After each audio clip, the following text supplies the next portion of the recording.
Waves play an extremely important role in a great many areas of our lives.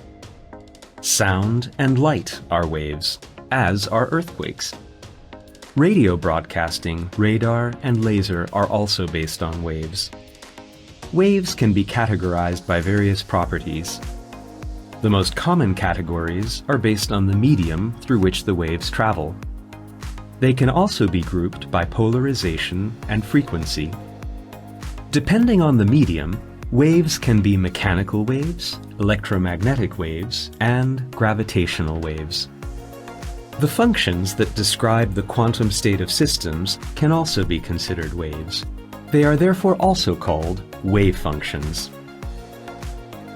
The simplest mechanical waves are sound waves that travel through various gases. The source of the sound causes the gas molecules to vibrate. Then, the molecules that are already vibrating cause neighboring molecules to vibrate as well. This process is repeated, and this is how vibration propagates. Mechanical waves traveling through gases are always longitudinal. That is, the direction of particle movement is parallel to that of wave propagation. This is because particles in the gas do not attract one another, and thus shear forces are not exerted on them. A single particle can only cause particles that are in front of it to vibrate.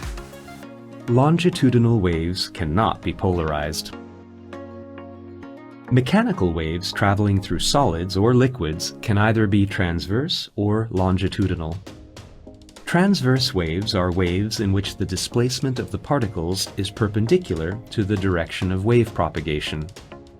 When we pluck a guitar string, the wave travels along the string, but the vibration is perpendicular to the movement of the wave. If vibration takes place throughout the same plane, we say that the wave is linearly polarized.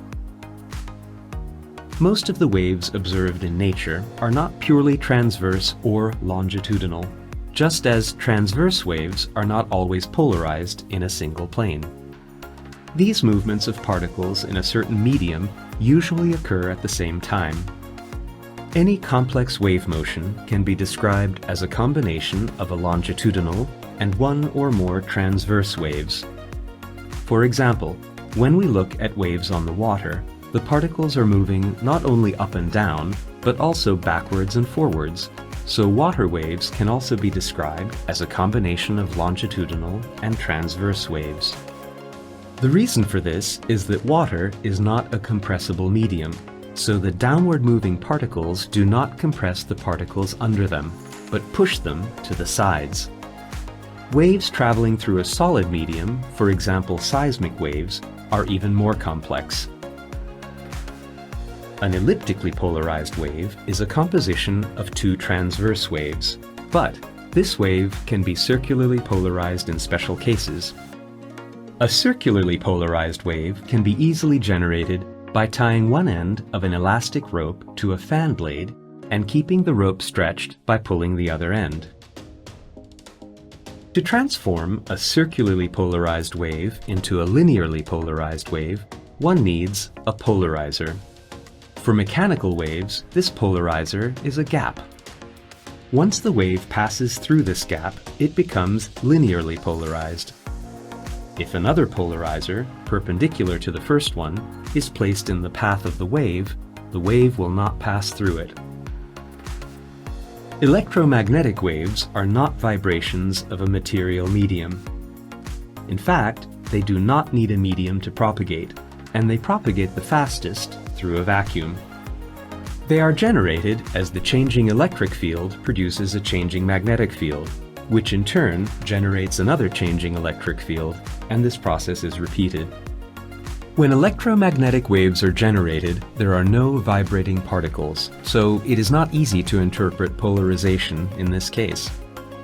However, if we identify the direction of the vibration with the changing electric field intensity vector, electromagnetic waves are also considered transverse waves, so their polarization can be linear or more complex.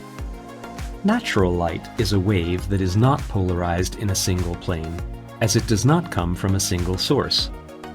numerous molecules or atoms generated independently of one another, polarizing it in different planes. Natural light can be polarized with optical polarizing filters. Gravitational waves are generated as a result of accelerating masses. Essentially, they are considered ripples in space-time. They result in the expansion and contraction of space-time at a given point. This can only be detected with very precise instruments, and only very large accelerating masses, such as the components of a binary star system orbiting around each other, can create significant gravitational waves that can be detected.